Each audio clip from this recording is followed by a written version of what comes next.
여러분 안녕하세요. 통합사회 A 시간입니다. 자, 우리 오늘도 이어서 중단원 2단원 내용 함께 보도록 할게요.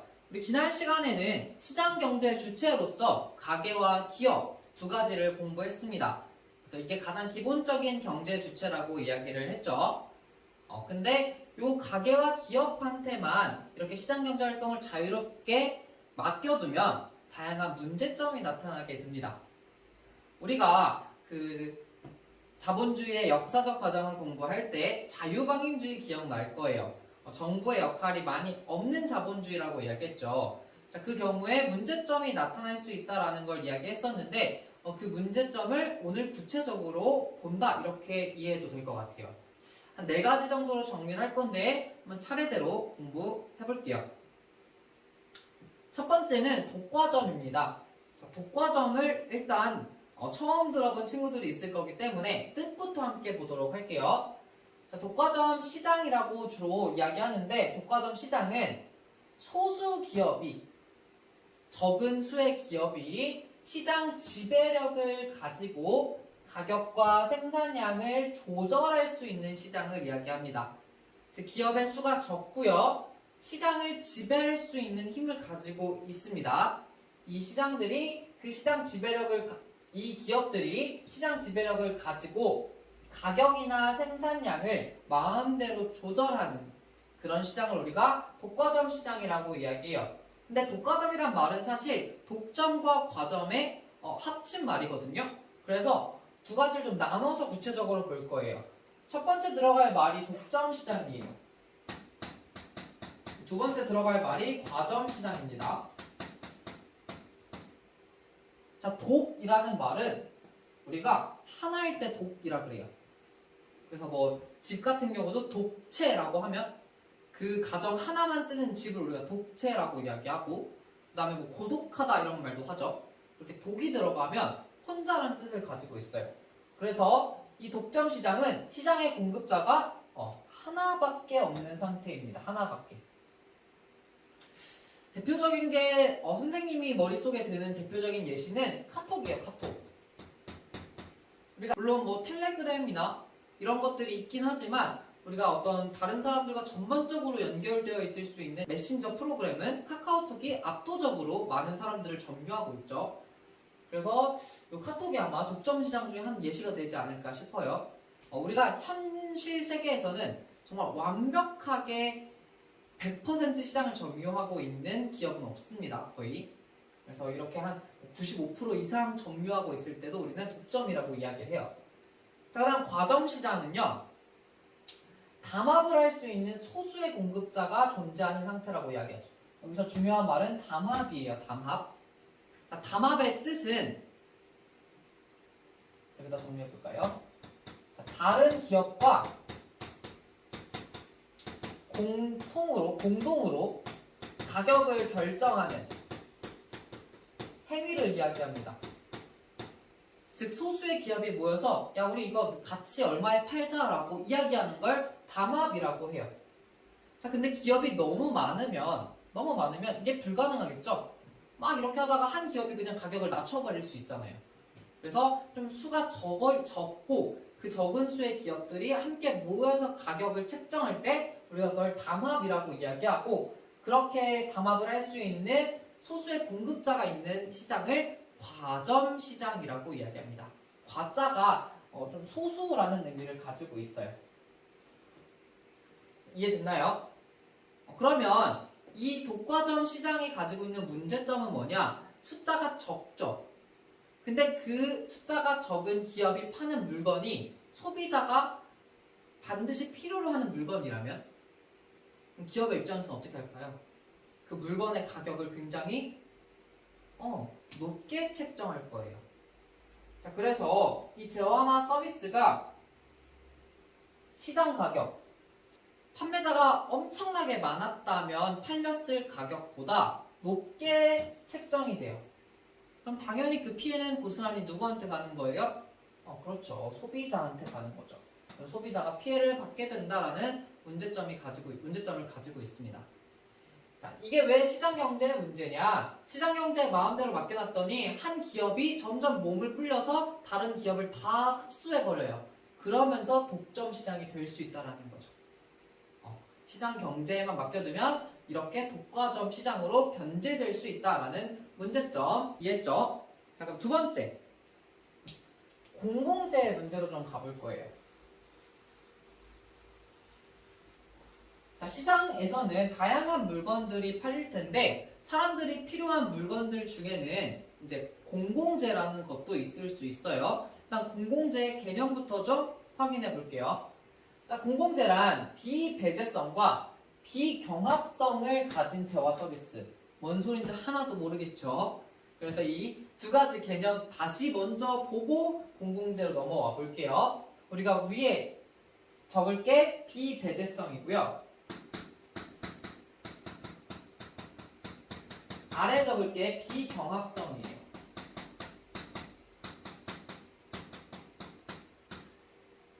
자, 비배제성은 말 그대로 배제를 하지 못한다는 거고요. 경합성은 경합이 경쟁이라는 뜻이잖아요. 경쟁하지 않는다는 뜻이에요. 그럼 이게 무슨 뜻일지 다시 볼게요. 자, 비배제성, 대가를 지불하지 않는 사람들의 소비를 배제할 수 없다. 즉, 돈을 내지 않은 사람들 있죠. 돈을 내지 않은 사람도 물건을 쓸 수 있어요. 그 사람도 소비를 배제할 수가 없어요. 다시 나는 어떤 물건에 돈을 냈어요. 다른 사람은 그 물건에 돈을 내지 않았어요. 근데 이 사람도 똑같이 그 물건을 사용할 수 있는 거예요. 내가 나만 돈 냈으니까 나만 쓸 거야. 넌 소비하지 마. 라고 배제할 수 없다는 거예요. 그게 비배제성입니다. 자, 다시 그 다음에 밑에 있는 비경합성은요. 한 사람이 재화를 소비를 해요. 근데 다른 사람의 소비를 제한하지 않아요. 이건 무슨 뜻이냐면 자, 이미 소비를 이제 여러 사람이 하고 있는 상황이에요. 근데 피자를 생각해 볼까요? 자, 피자가 8조각이 이렇게 있어요. 근데 내가 만약에 3조각을 먹었어? 그러면 남은 사람들이 먹을 수 있는 총량은 몇 개예요? 5개로 제한을 받죠.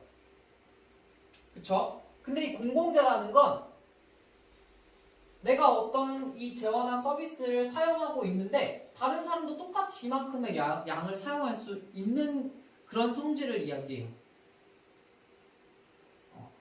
일단 개념 자체는 이해가 됐나요? 개념 자체를 이해하고 나서 예시를 가지고 좀 설명을 해볼게요. 자, 공공재의 대표적인 예시가 뭐냐면 바로 국방과 치안 서비스입니다. 국방, 이제 군인들이 우리 나라를 위해서 이렇게 지금 국방 서비스를 제공해주고 있는 거죠. 그 다음에 치안 서비스, 경찰들이 순찰을 돌고 여러분들을 안전하게 사회에서 생활할 수 있도록 그런 치안 서비스를 제공해주고 있죠. 자, 그 중에서 우리가 국방을 좀 얘기해 볼까요? 국방. 자, 여러분들은요, 세금을 내고 있지 않아요. 군인들한테 월급을 주고 있지도 않아요. 그쵸? 그럼에도 불구하고 군인들은 우리나라 국민 전체를 위해서 지금도 군대에서 군 복무를 하고 있죠.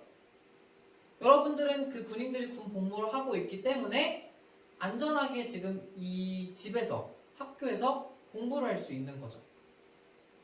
자, 그래서 선생님은 세금을 내지만 여러분들은 그 국방 서비스에 대해서 대가를 지불하지 않음에도 불구하고 여러분들 역시 그 국방 서비스를 받고 있다는 거예요. 그런 점에서 국방은 비배제성을 가지고 있다라고 이야기할 수 있어요. 자, 비배제성의 개념 좀 이해됐어요? 자, 그러면 비경합성은 어떤 거냐면 이미 소비를 하고 있는 상태야. 자, 여러분도 국방 서비스를 받고 있고 선생님도 국방 서비스를 받고 있는 상태인데 자, 여러분들 중에 한 명이 국방 서비스를 받고 있음으로 인해서 내 옆에 있는 친구가 받는 국방 서비스의 양이 줄어드나요? 아니죠. 국방 서비스는 여러분들에게 지금 동일하게 계속해서 제공되고 있는 거죠. 여러분들은 그걸 동일하게 소비하고 있는 거고. 그래서 내가 이미 그 서비스를 소비하고 있음에도 불구하고 다른 사람의 소비량을 줄이지 않는 것. 그것을 우리가 비경합성이라고 이야기합니다. 그러니까 하나의 물건을 가지고 경쟁할 필요가 없다라는 거예요.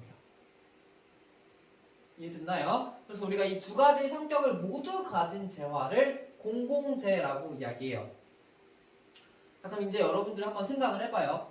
기업의 입장에서 내가 물건을 만들었는데 돈 안 낸 사람도 쓸 수 있어.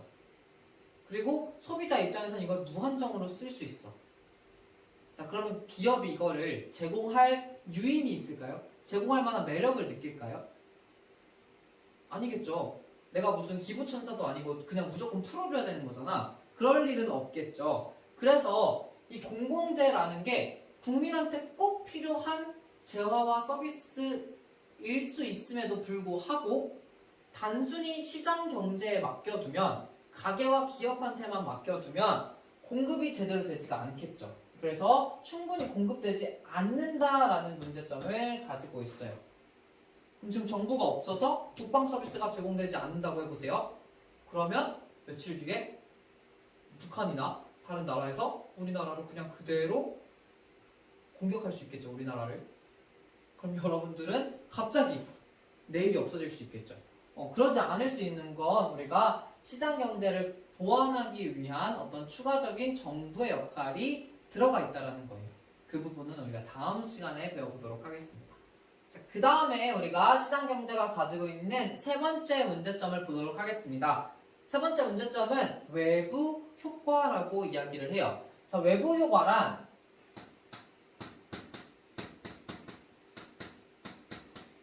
어떤 경제 주체의 행동이 제3자에게 의도하지 않은 혜택이나 손해를 주는데도 이에 대한 대가를 받지도 지불하지도 않는 효과를 않을 때 발생하는 효과를 이야기합니다.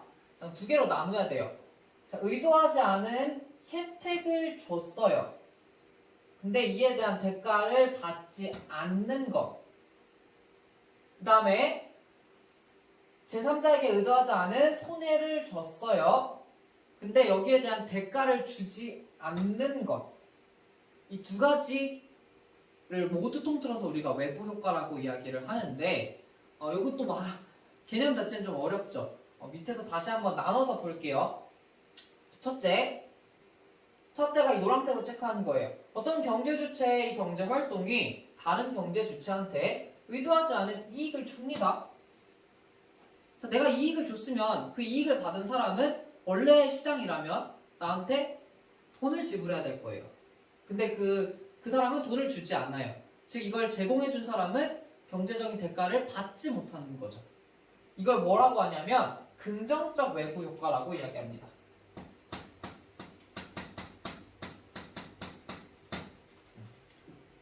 어쨌거나 다른 사람에게 이익을 준 거기 때문에 우리가 긍정적 외부 효과라고 이야기를 해요. 자, 교과서에 나와 있는 사례를 가지고 한번 봅시다.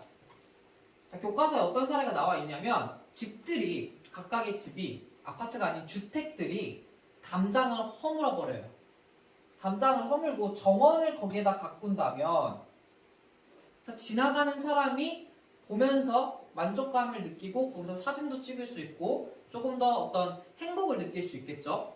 그런 점에서 이웃이나 지나가는 사람들에게 즐거움을 주게 되는데, 즉 이익을 주게 되는데 그 지나가는 사람이 감사합니다 하고 돈을 주고 가지는 않겠죠.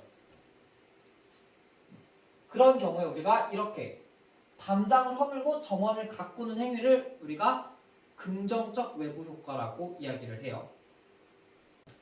이해됐어요? 자, 근데 이 사례를 다시 보면 담장을 허물고 정원을 가꾸는 것은 내가 무언가를 만들어서 다른 사람에게 이익을 주는 거죠. 그쵸? 그럼 얘는 사실 생산 측면에서의 긍정적 외부 효과예요.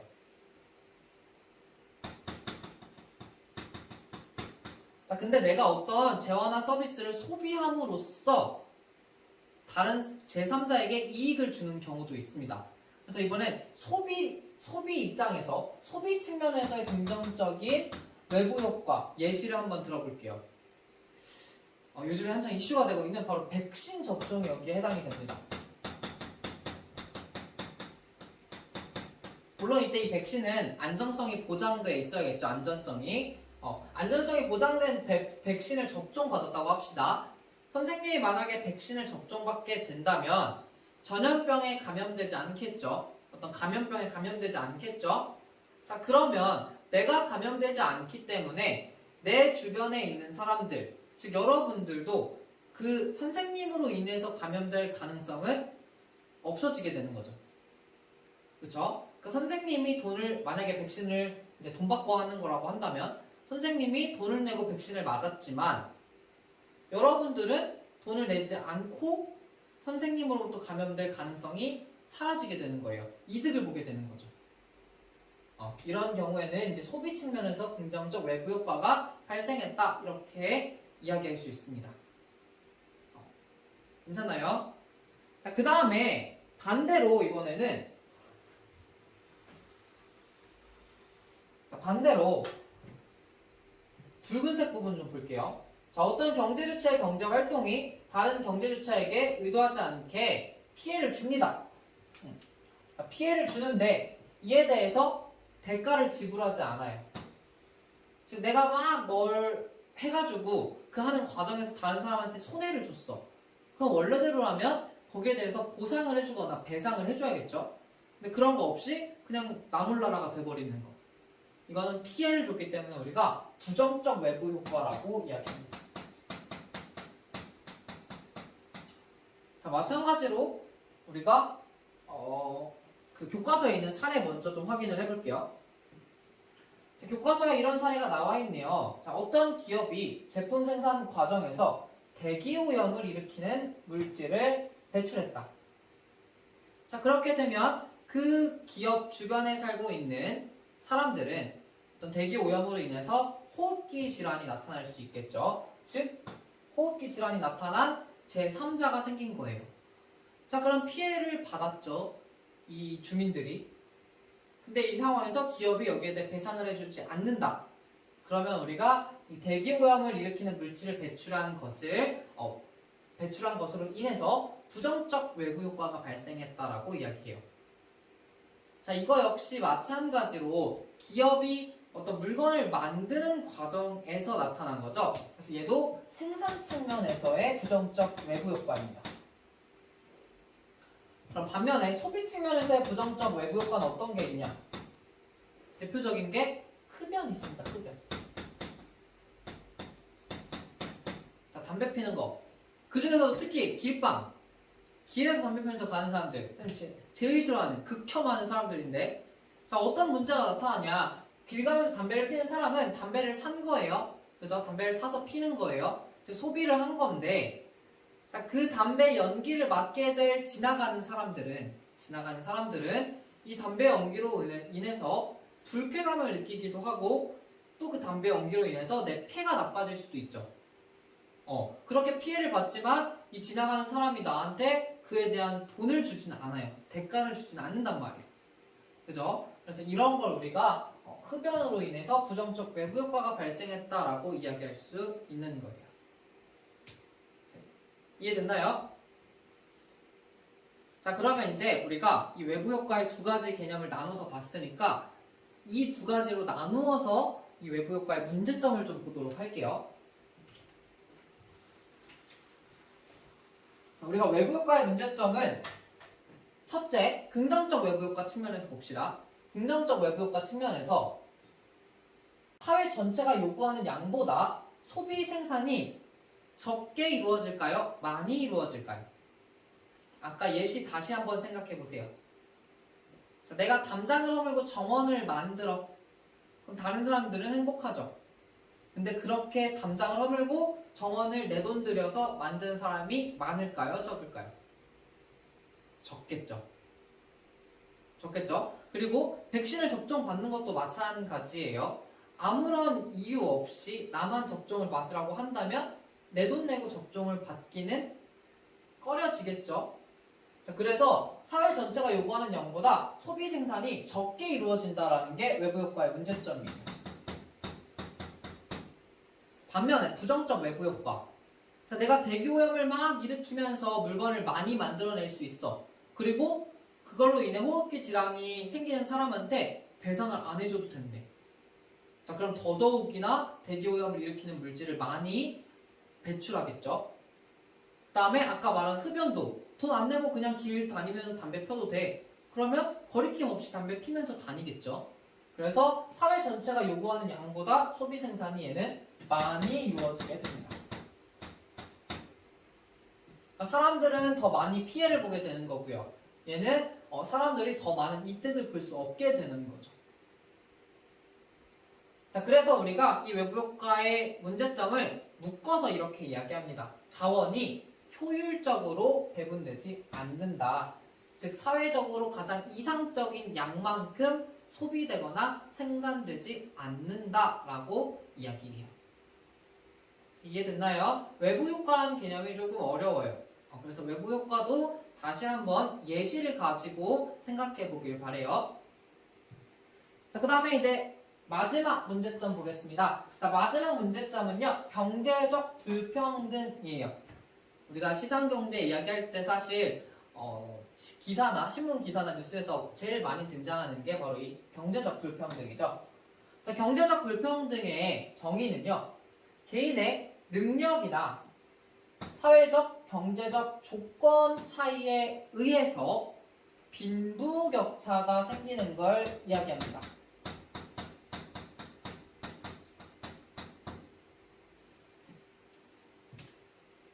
자, 여기서 우리가 조심해야 될 거는 노력 있죠, 노력. 자, 우리가 어떤 노력을 해요. 사람마다 노력하는 차이가 달라서 성과의 차이가 나타날 수 있죠. 이거에 따라서 얻는 소득이 달라질 수 있어요. 그로 인해서 소득의 차이가 발생하는 건 우리가 경제적 불평등이라고 이야기하지 않아요. 얘는 내가 어떻게 할 수 없는 선천적인 능력이라든지 또는 선천적인 사회경제적 배경, 즉 가정의 경제력 같은 거에 의해서 빈부격차가 되물림되고 계속 발생하는 것을 경제적 불평등이라고 얘기하는 거예요. 자, 그럼 얘 문제점은 뭐냐?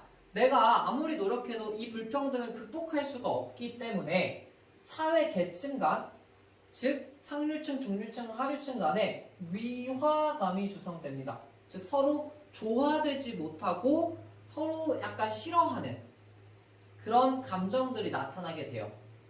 자, 그러다 보면은 자연스럽게 사회 불안이 나타나게 됩니다. 서로 조화롭게 뭐 하는 게 아니라 서로 배척하고 다른 세계 사람이라고 인식을 하게 되는 거죠. 그러니까 뭔가 갈등의 씨앗이 계속해서 잠재되고 있는 거죠. 서로 소통을 하지 않으니까. 자, 그러다가 경제 위기가 발생할 수 있습니다.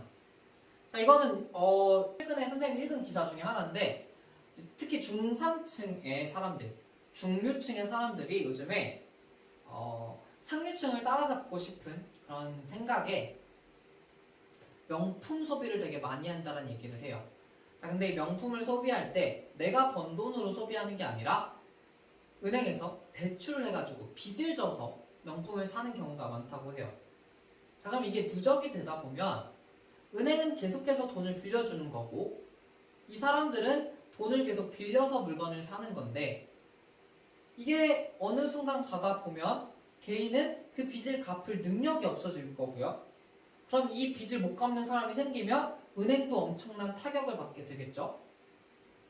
그렇죠? 그리고 더 나아가서 이 은행으로부터 진짜 대출을 받아서 생산을 해야 되는 기업 입장에서도 제대로 자신의 어떤 기업에 투자할 수 없게 됩니다. 돈을 빌리는 것이 어려워지기 때문에.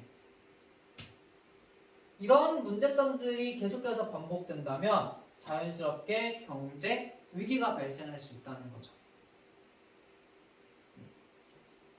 그래서 우리가 이제 이 시장 경제에만 맡겨두면 이 경제적 불평등으로 인해서 뭔가 사회에서 갈등이 많이 생기고 경제 위기까지 갈 수 있기 때문에 여기에 대해서도 뭔가 정부가 좀 개입을 해서 해결해야 되지 않냐라는 목소리가 나오게 되는 겁니다.